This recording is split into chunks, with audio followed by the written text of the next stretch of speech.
स्वागतम इस press conference के लिए। पार्लियामेंट का शीतकालीन सत्र चल रहा है और आप देख रहे हैं कल से आज तक का सफर किस प्रकार का रहा है। उस पे मैं अधिक टिप्पणी नहीं करूंगा क्योंकि कुछ देर पूर्व माननीय पार्लियामेंट्री अफेयर्स मिनिस्टर किरण रिजिजू जी ने कहा है कि बैठक होगी, सभी विषयों पे चर्चा किया जाएगा।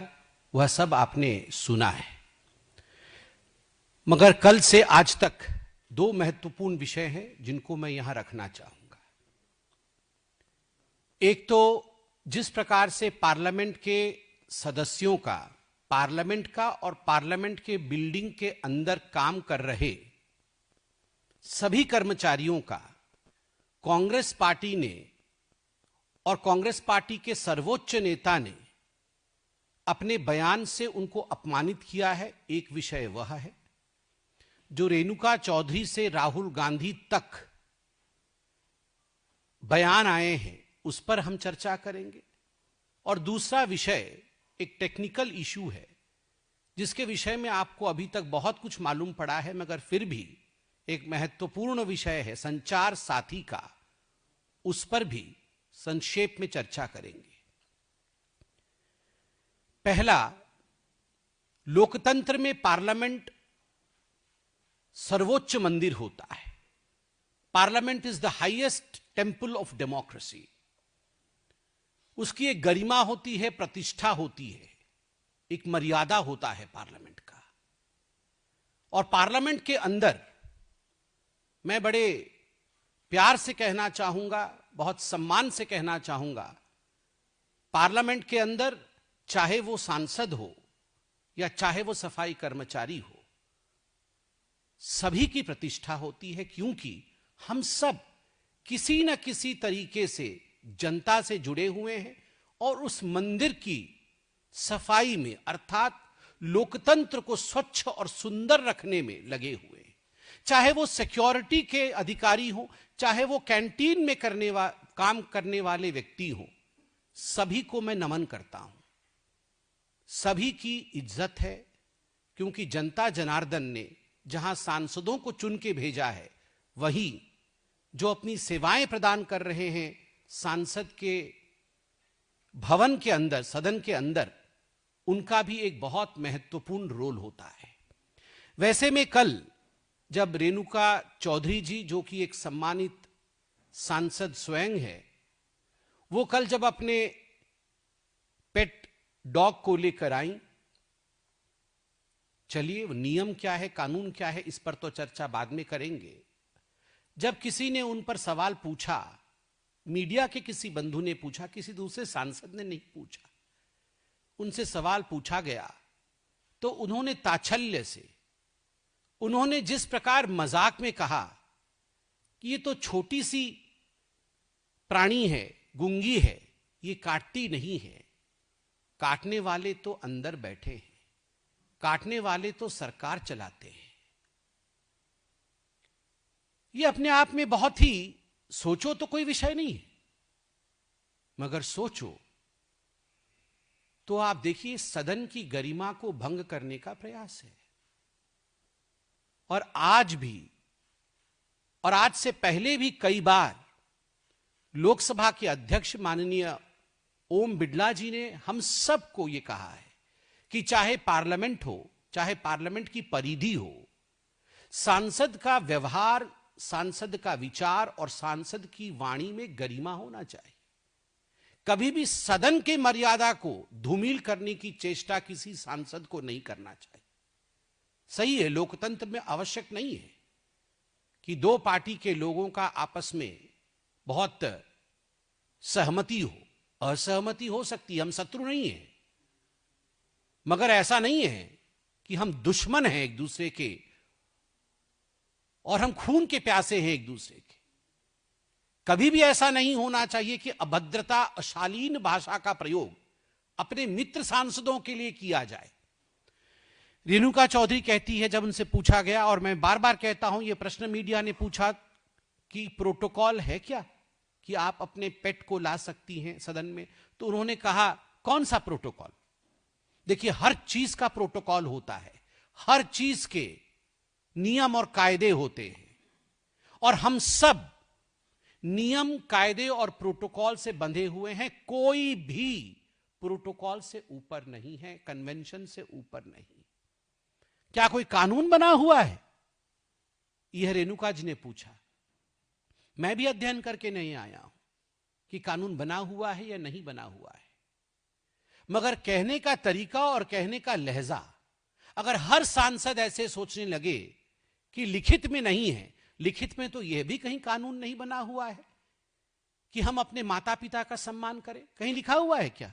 भारत के संविधान में, भारत के कानून व्यवस्था में ये तो कहीं नहीं लिखा हुआ है कि बड़ों का आदर करना चाहिए, पिता माता का पैर छूना चाहिए, पत्नी के साथ एक कंधे से कंधे मिला के चलने का व्यवहार होना चाहिए, बच्चों को प्यार देना चाहिए। ये सब तो कहीं डिक्टेट नहीं किया गया है, मगर ये सब हम पालन करते हैं क्योंकि हम मनुष्य हैं, विवेक है हमारे पास। तो जिस प्रकार विवेक को दरकिनार करके रेणुका चौधरी जी ने जवाब दिया कि असली डसने वाले और काटने वाले पार्लियामेंट में बैठे हैं, सरकार चलाते हैं, पार्लियामेंट में बैठकर जो रोज हमें डसते हैं, मैं उन शब्दों का ना तो प्रयोग करूंगा और ना गुस्से से कुछ कहूंगा, मगर मुझे दुख लगता है कि कांग्रेस के हताशा का स्तर यह हो सकता है कि उनके सांसद इस प्रकार की भाषा का प्रयोग पार्लियामेंट के अंदर बैठे अपने साथियों के लिए कर सकते हैं। वैसे देखें तो ये डिबेट और डिस्कशन का विषय नहीं है, मगर जरा चिंता करिए कि किस प्रकार से एक बाइट नहीं, बाइट पे बाइट दी गई। और आज राहुल गांधी, जो कांग्रेस पार्टी के सर्वोच्च नेता हैं, LOP हैं, लीडर ऑफ ऑपोजिशन है, जब उनसे पूछा गया तो उन्होंने कहा, अच्छा क्या डॉग यहां तक आ गया था? तो पत्रकारों ने कहा, हां यहां तक आ गया था। अच्छा, यहां अलाउड नहीं है? तो पत्रकारों ने कहा, नहीं सर, प्रोटोकॉल से तो नहीं। अच्छा, अंदर तो अलाउड है, अंदर तो अलाउड है, इशारा करते हुए सदन की तरफ। और वहां उन्होंने ये नहीं कहा कि अंदर तो सरकारी रूप से अलाउड है, अंदर अपने भी सांसदों को, अपने गठबंधन के सांसदों को और देश के तमाम सांसदों को उन्होंने कहा अंदर तो अलाउड है। There are certain implied meanings. ये देश की जनता है, सब समझती है। राहुल जी, ये अपेक्षा आपसे नहीं है और हम ये गुस्से से नहीं कह रहे हैं। मैं आशा करता हूं आप घर जाके शांति से बैठकर टीवी चलाकर रेणुका जी की बाइट और अपनी बाइट देखें, अपनी हरकतों को देखें। With this kind of speech, with this kind of behaviour, will the country respect you? क्या देश आपका सम्मान करेगा? क्या लोग आपको वोट देंगे यदि इस प्रकार से आप बात करेंगे? न गंभीरता है, न प्रतिष्ठा है, न मर्यादा है। और जब मैंने कहा सफाई कर्मचारी से सांसद तक, मैंने इसलिए कहा क्योंकि रेणुका चौधरी ने अपने भाषण में कहा, अपने बाइट में कहा कि कौन प्रोटोकॉल है, ये कौन सिक्योरिटी वाले हैं? कोई पास बनता है कुत्ते का? पास बनता है तो इसका भी पास बना दीजिए। सिक्योरिटी ऑफिसर्स जो अंदर रहते हैं, उनकी एक मर्यादा है। वो हर किसी का, हमारी गाड़ियां जब आती है, जब पार्किंग में स्पेस नहीं होता है तो वो हटाने के लिए बोलते हैं, तो हम उन्हें रिक्वेस्ट करते हैं, सर एक मिनट रुक जाइए, मैं बस दौड़ के बैठ जाता हूं। ये उनका कर्तव्य है। अगर वो सिक्योरिटी ऑफिसर्स ये सब नियम नहीं फॉलो करे तो पार्लियामेंट खतरे में रहेगा। अगर प्यार से किसी सिक्योरिटी ऑफिसर ने ये पूछ लिया तो ये कहना कि इसका भी पास बना दो पार्लियामेंट का। कौन है ये सिक्योरिटी ऑफिसर? और ये सारे अंदर में जो लोग हैं ये काटते और डसते हैं। कोई सफाई कर्मचारी, कोई कैंटीन में काम करने वाला व्यक्ति, कोई सांसद, कोई सिक्योरिटी ऑफिसर, कोई अंदर जो हमारे भिन्न भिन्न विभागों में अधिकारी काम कर रहे हैं, ना वो काटते हैं और ना ही वो डसते हैं। वो हमारे संविधान की रक्षा करते हैं, लोकतंत्र को आगे बढ़ाते हैं। तो मुझे लगता है जिस प्रकार the decorum and the dignity of the parliament has been hurt both by the statement of Rahul Gandhi and Renuka Chaudhary, I believe both the R's, Rahul and Renuka, need to remember the third R, that is responsibility of an MP. Rahul और रेणुका जी को जिम्मेदारी एक MP की क्या होती है वह जानना पड़ेगा। अब दूसरा विषय भी उतना ही महत्वपूर्ण है, वो संचार साथी का है। जो दुष्प्रचार के साथी हैं वो संचार साथी क्या होता है वो समझ नहीं पाएंगे। Those who are champions of misinformation will never understand what is संचार साथी। इसलिए उन दुष्प्रचार के साथियों को हम तथ्य बताएंगे, हमारे तथ्य बताने के बाद भी वो समझ नहीं पाएंगे, मगर जनता जनार्दन तक तथ्य पहुंचाना ये हमारा काम है। ये जो संचार साथी है, क्या उससे सरकार आपको स्नूप करना चाहती है, आपके पीछे जासूसी करना चाहती है? नहीं, नो, कोई जासूसी सरकार नहीं करना चाहती है। संचार साथी ये जो ऐप है ये आपके मैसेजेस नहीं पढ़ सकती है। Sanchar Saathi can not read your messages. संचार साथी आपके कॉल नहीं सुन सकती है। Sanchar Saathi can not listen to your calls, either the calls that you receive और the calls that you make. Sanchar Saathi आपके निजी डाटा तक, पर्सनल डाटा तक नहीं पहुंच सकती है। Sanchar Saathi can not reach your personal data, can not breach your personal data. Message नहीं सुन सकती, कॉल नहीं सुन सकती, पर्सनल डाटा ब्रीच नहीं कर सकती है। तो क्या काम है संचार साथी का? ये सब कर नहीं सकती है तो वो क्या करेगी? उसका काम सिक्योरिटी प्रोवाइड करने का है। जो यूजर्स हैं उनको वो सिक्योरिटी प्रोवाइड करेगी। फ्रॉड को रोकने का है। चुराए हुए मोबाइल फोन को ट्रैक करने का है और उसे रोककर उसे अपने मालिक के पास पुनः पहुंचाने का है। फ्रॉड रोकना, सिक्योरिटी करना, चुराए हुए या गुमशुदा मोबाइल फोन इनको ट्रैक करने का है। संचार साथी का काम मुख्यतः कैसे रहेगा? नंबर 1, रिपोर्टिंग का। संचार साथी एक रिपोर्टर है मोबाइल फोन में, जैसे आप रिपोर्टर हैं। आप कुछ चुराते नहीं हैं, आप संविधान को और देश को बचाने का काम करते हैं। जो मेरे सामने मेरे साथी बैठे हैं वो संचार साथी है। यह भी रिपोर्टिंग करती है। ये क्या रिपोर्टिंग करती है? Suspicious calls. यदि कोई ऐसा फ्रॉडुलेंट कॉल आ रहा है आपके पास, सस्पिशियस कॉल, उसको रिपोर्ट करती है, उस पर रिपोर्ट किया जा सकता है। दूसरा, स्पैम्स। आप जानते हैं स्पैम्स आता है आजकल, ट्रू कॉलर में बहुत जगह स्पैम लिखा हुआ आता है। आप संचार साथी पे स्पैम्स को रिपोर्ट कर सकते हैं। और मैलिशियस लिंक्स, गलत लिंक आता है, कई बार आता है कि आप इस लिंक पे क्लिक कर दीजिए, आपका कमाल हो जाएगा, आप बिजनेस में आगे बढ़ जाएंगे, आपको लाखों की कमाई हो जाएगी। तो संचार साथी पे आप रिपोर्ट कर सकते हैं कि मुझे लगता है ये एक फ्रॉड लिंक है। तुरंत संचार साथी सिक्योरिटी में जुट जाएगी और आपको फ्रॉड के चंगुल से बचाएगी। ठीक जैसे आप संचार साथी हैं जो देश के डेमोक्रेसी को बचा रहे हैं, ठीक उसी प्रकार मोबाइल में भी अब मोबाइल को बचाने के लिए और मोबाइल के यूजर को बचाने के लिए संचार साथी है। ये जो मोबाइल की एक नंबर होती है, स्पेशल नंबर होती है, IMEI, international mobile equipment identity, ये हर मोबाइल की होती है। आजकल इसका बहुत डुप्लीकेशन हो रहा है।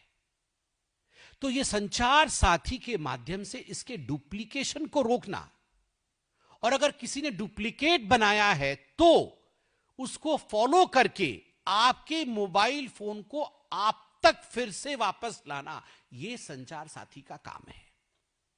एक तो लॉस्ट और स्टोलन मोबाइल डिवाइसेस को रिट्रीव करना। दूसरी बात है, कई लोग अलग अलग नाम से मोबाइल फोन ले लेते हैं, सारे मोबाइल फोन उनके पास रहते हैं और फ्रॉड करने के लिए उन मोबाइल फोन्स का इस्तेमाल करते हैं। तो ये संचार साथी, ठीक जिस प्रकार आप संचार साथी है जर्नलिस्ट, आप जान जाते हैं कहां फ्रॉड हो रहा है, तुरंत आप पहुंच जाते हैं, ठीक उसी प्रकार यह संचार साथी भी तुरंत जान जाएगी कि एक ही यूजर के नाम पे कितने सारे मोबाइल फोन काम कर रहे हैं। और आजकल ये बहुत आवश्यक है। ये जितने भी बड़े बड़े आप देख रहे हैं गैंगस्टर्स काम कर रहे हैं, चाहे वो आतंक के मसले को लेकर हो, चाहे फ्रॉड के मसले को लेकर हो, ये अपने नाम से मोबाइल नहीं लेते हैं, ये किसी दूसरे के नाम से मोबाइल लेकर मल्टीपल यूजर्स के रूप से ये इस्तेमाल करते हैं। तो ये सारों को एक व्यक्ति पर पिन पॉइंट कर देना कि कहां से यूज हो रहा है, ये संचार साथी का काम है। संचार साथी का काम है, आप लोग आजकल देखते होंगे आपको कॉल आ रहा है बरेली से, मगर वो कॉल इंटरनेशनल नंबर से आ रहा है, तो international call spoofed as domestic number. ये जो इंटरचेंज हो रहा है, कई बार इंटरनेशनल नंबर से डोमेस्टिक कॉल आ रहे हैं, डोमेस्टिक नंबर से इंटरनेशनल कॉल आ रहे हैं। कहीं बाहर के देश में बैठकर कोई आपको कॉल कर रहा है, आपको लग रहा है कि ये कॉल तो मेरे घर से आ रहा है, मेरे घर के आसपास के इलाके से आ रहा है, मगर वो फोन करने वाला आपके घर के आसपास का या आपके शहर का नहीं है, वो आपके देश का भी नहीं है, वो देश के बाहर से कर रहा है। उसने इस प्रकार मोबाइल नंबर को लिंक किया है कि मोबाइल नंबर दिखता कहीं का है और होता कहीं का है, कहीं पे निगाहें, कहीं पे इशारा। ये जो स्पूफ्ड इंटरनेशनल कॉल्स है, इसको पकड़ने का काम संचार साथी करेगी। संचार साथी वेरीफाइड हेल्पलाइन नंबर्स देगी। किसका? बैंक्स के लिए और एसेंशियल सर्विसेज के लिए। आपको बैंक में कुछ आपको लग रहा है कि फ्रॉड हो रहा है, तो मैं कहां रिपोर्ट करूं? ये वेरीफाइड नंबर मुझे कहां से मिलेगा? संचार साथी देगी। कोई मेडिकल इमरजेंसी आ गई, मुझे इस एरिया में एक बड़ा अस्पताल का नंबर चाहिए, एम्बुलेंस मंगाना है, एसेंशियल सर्विस है, मुझे नंबर कहां से मिलेगा? किसको फोन करूं? आपके मोबाइल में आपका साथी बैठा है, संचार साथी। संचार साथी आपको नंबर देगा, वो आपका मैसेज नहीं पढ़ेगा, आपको स्नूप नहीं करेगा, वो आपका हमसफर बनके आपको बचाएगा। बड़े अच्छे से आज सरकार ने समझाया है, there is no passive monitoring, there is no data extraction and there is no hidden activity. कोई छुपी गतिविधि नहीं है संचार साथी का, कोई डाटा एक्सट्रैक्शन नहीं है, कोई पैसिव मॉनिटरिंग नहीं है। तो ये संचार साथी लाने की आवश्यकता क्यों पड़ी? पूरे विश्व में ये जो IMEI मैंने कहा, इसका डुप्लीकेशन बहुत हो रहा है, बचाने की आवश्यकता है। इसलिए fraud in the second hand smartphone market, ये जो सेकेंड हैंड हम अपने मोबाइल फोन को बेच देते हैं, जो सेकेंड हैंड मोबाइल मार्केट है, वहां जितने फ्रॉड हो रहे हैं, आपने मोबाइल बेच दिया, आपके नाम पे वहां गलत गतिविधि हो रही है, आप फंस रहे हैं, मगर करने वाला बच गया। तो संचार साथी आपको बचाएगा, वो आपकी रक्षा करेगा। SIM misuse and identity based mobile fraud. आजकल सिम का मिसयूज और आइडेंटिटी बेस्ड, जो मैंने कहा आइडेंटिटी को ट्विस्ट करके किस प्रकार आतंकी भी बच जा रहे हैं, और सिम को मिसयूज करके बहुत दुर्घटनाएं करने की कोशिश हो रही है, उसके लिए ये संचार साथी। ठीक उसी प्रकार cyber scams, new unaware cyber targeting. ये जो साइबर स्कैम्स है, ये साइबर स्कैम नए और अनअवेयर जनता, जो जिनको पता नहीं है क्या स्कैम हो सकती है, स्मार्टफोन के माध्यम से जो होता है, उनको बचाने के लिए ये संचार स्कैम है। और अभी मैं बता दूं आपको कि संचार स्कैम के माध्यम से 1.75 करोड़ फ्रॉडुलेंट मोबाइल कनेक्शंस उनको डिस्कनेक्ट कर दिया गया। आप सोचिए, लगभग 2 crore fraudulent mobile phone connection थे, वो डिस्कनेक्ट हो गए।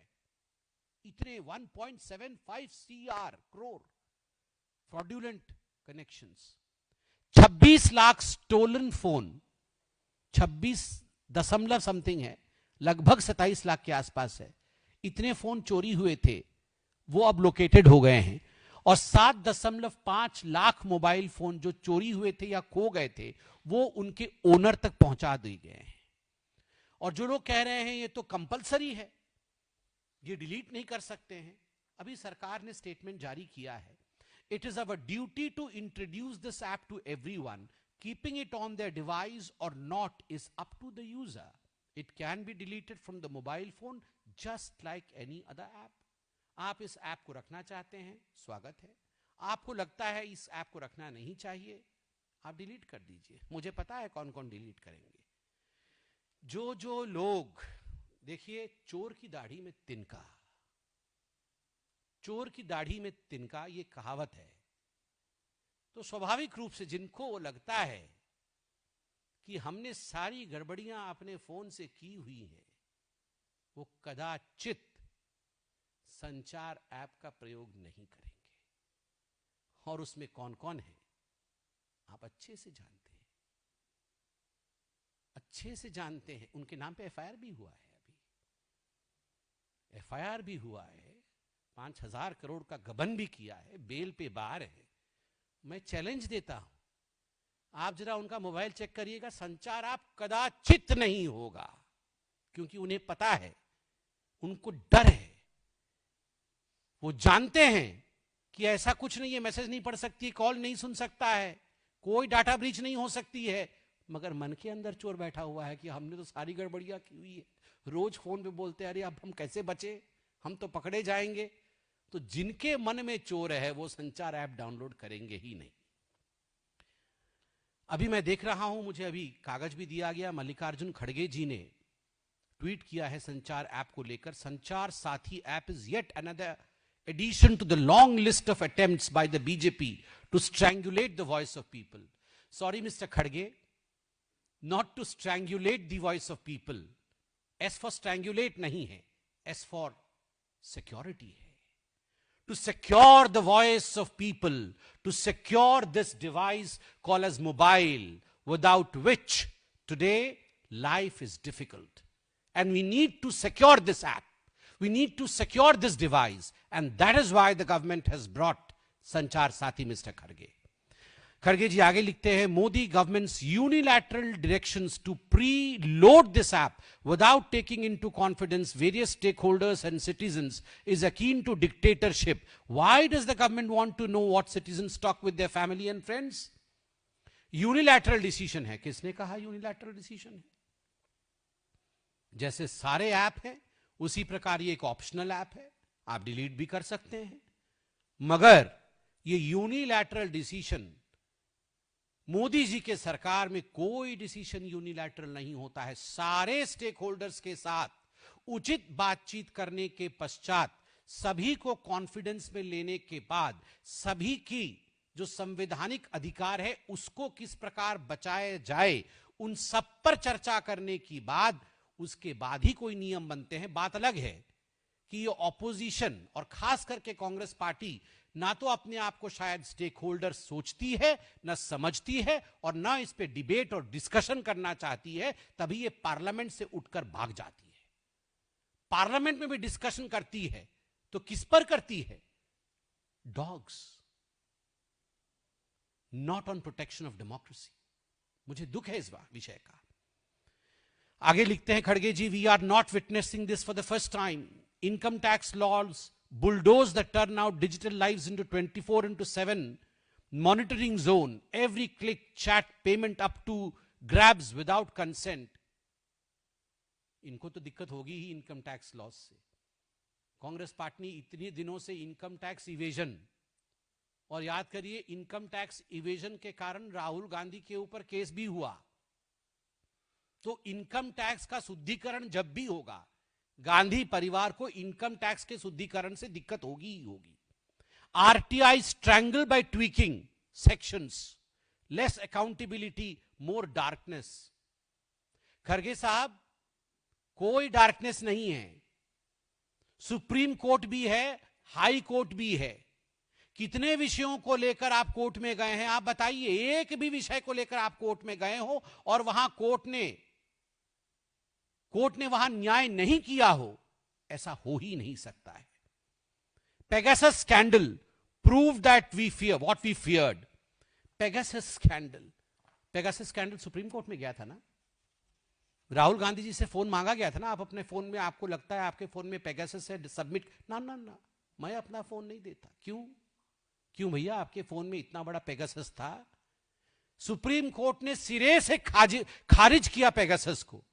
पेगासस हो या राफेल हो, मुझे तो याद है राहुल गांधी जी को तो कान पकड़ के माफी तक मांगनी पड़ी थी सुप्रीम कोर्ट के बयान को लेकर। सुप्रीम कोर्ट में ही राफेल को लेकर सुप्रीम कोर्ट में जो उन्होंने कहा था, माफीनामा भरना पड़ा था, एफिडेविट देना पड़ा था।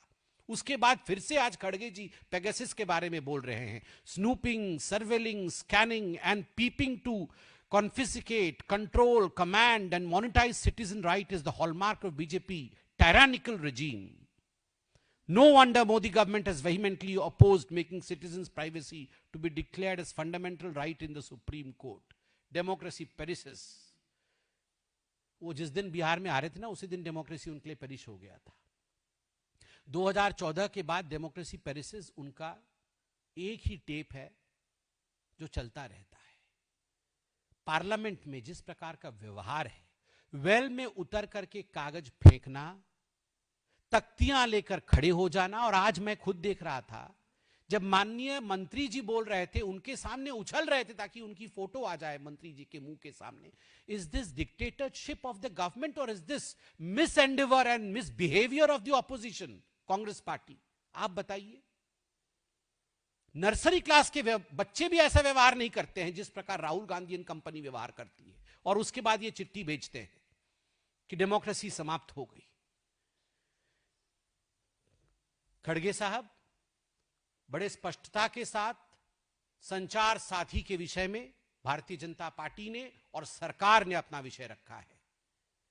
दुष्प्रचार साथी आप लोग हैं, आप दुष्प्रचार करिए। जनता जनार्दन जानती है आगे कैसे बढ़ना है। धन्यवाद। कोई प्रश्न हो तो अवश्य पूछे।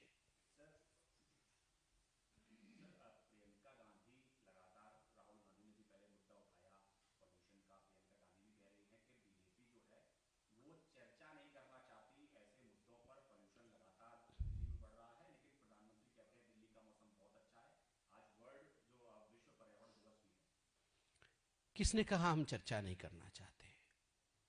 कौन से विषय पे चर्चा नहीं करना चाहते? आज तो मैंने आदरणीय किरण रिजिजू जी को सुना, उन्होंने कहा हम इलेक्टोरल रिफॉर्म्स पे भी चर्चा करना चाहते हैं। कोई विषय ऐसा नहीं है जिस पे सरकार चर्चा नहीं करना चाहती हो। सभी विषय पे चर्चा करना चाहते हैं, बशर्ते कि जो चर्चा चाहते हैं वो चर्चा तो करने दें।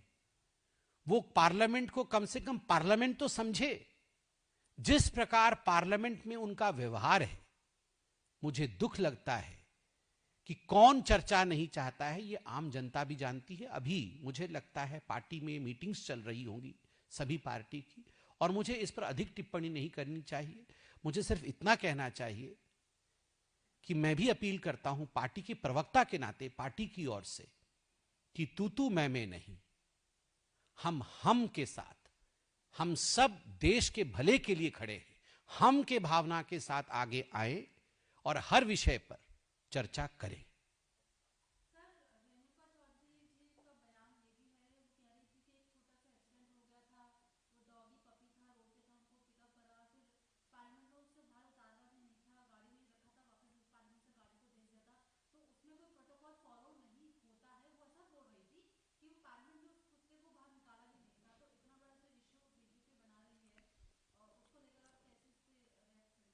देखिए, पहली बात तो है, अब वो छोटा सा पपी जो था वो गाड़ी के नीचे से निकला, पेड़ के पीछे घुस गया, फिर सड़क पे आया। इस पे सीबीआई इन्वेस्टिगेशन तो नहीं हो सकती है। चलिए, हुआ होगा, इस पे मैं अभी कोई टिप्पणी नहीं करना चाहता। उनको बेनिफिट ऑफ डाउट भी देना चाहिए, और होगा, ऐसा हो सकता है। कोई इसमें ये बड़ा चर्चा का विषय नहीं है। और मैंने कहा ये विषय हम चर्चा नहीं कौन, किसी बीजेपी वाले ने तो नहीं पूछा जाके मैडम से, किसी बीजेपी वाले ने तो प्रेस कॉन्फ्रेंस कल नहीं किया कि मैडम ने ऐसा क्यों बोला। मगर दो विषय, अगर सिक्योरिटी के किसी व्यक्ति ने उनसे पूछा, अगर सिक्योरिटी ने, और सिक्योरिटी कैसे पूछती है पार्लियामेंट में, ये आप भी जानते हैं, मैं भी जानते हैं, मुस्कुरा के पूछती है, मुस्कुरा के रिक्वेस्ट करती है, मर्यादा में प्रतिष्ठित रूप से वो लोग बात करते हैं। मगर उस पे जो रिएक्शन मीडिया के सामने रेणुका जी ने रखा, जिसमें उन्होंने पार्लियामेंटेरियंस को ही कह दिया कि ये काटते हैं, ये डसते हैं, वो काटने डसने वाले अंदर बैठे हैं, और सिक्योरिटी के अधिकारियों पर सवाल उठा दिया, पार्लियामेंट के अंदर सभी कर्मचारियों पे सवाल उठा दिया कि ये काटने और डसने वाले लोग पार्लियामेंट में रहते हैं। ये सोचने में तो आपको लगता होगा कि बहुत छोटा सा विषय है, मगर मुझे लगता है वो कुत्ता कहां से निकला, वो सड़क पे कैसे आया, अगर उसे किसी ने बचाने की कोशिश की तो बहुत अच्छी बात है। और हमारी सहानुभूति हर पशु पक्षी मनुष्य सबके लिए होनी चाहिए, वो विषय अलग है। मगर आप अपने साथियों के साथ कैसे व्यवहार करते हैं, पार्लियामेंट की प्रतिष्ठा को कैसे बना के रखते हैं, पार्लियामेंट की मर्यादा को मिट्टी में मिलाने की कोशिश करते हैं या नहीं, यह विषय महत्वपूर्ण है। धन्यवाद।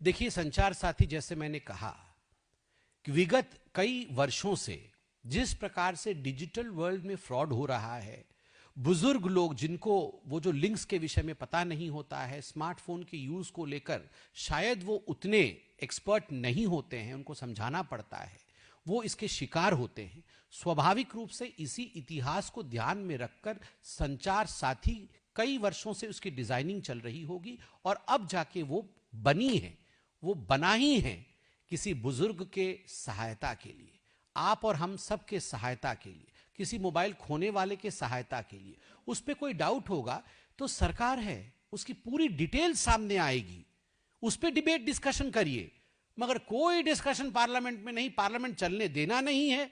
और पार्लियामेंट के बाहर किस पे चर्चा चल रही है, कुत्ते बिल्ली, कौन अंदर काट रहा है, कौन डस रहा है, ये बहुत ही खराब बात है। नहीं, ठीक बात है, मगर मुस्कुराकर गंदी बातें नहीं बोलनी चाहिए।